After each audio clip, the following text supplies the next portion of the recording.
Jesus, the King of Kings and Lord of Lords.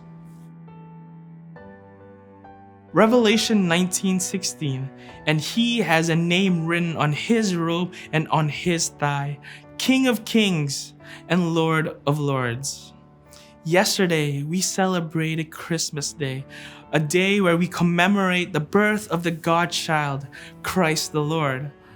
Although Jesus' birth was prophesied thousands of years before he was even born, there were only but a few outside of Mary and Joseph's family who knew that Jesus was laying in a manger in the town of David.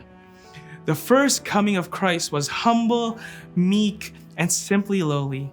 One wouldn't even have thought of him as anyone significant. However, John's visitation of Christ's return in Revelation 19 contrasts the first coming of Christ.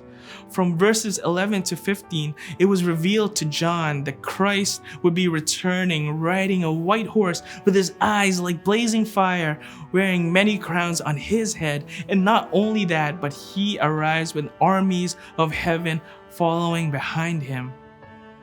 Then in verse 16, it is revealed that he has a name written on his robe and on his thigh. It's important to take note of the location of where the name was written.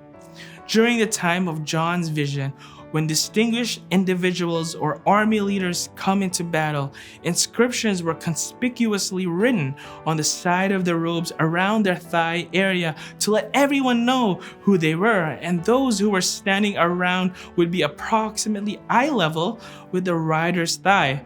While sitting on a horse, they would surely know who they were. And unlike Christ's birth, it wasn't loudly declared all over the world that the Savior has come. And even as Christ goes through the various stages of human life, not everyone believed that he was the awaited Christ the King. However, his second coming, it'll be written on his robe and at his thigh that he is the King of Kings and the Lord of Lords, powerfully declaring that his kingship all over and that all people will know who he is.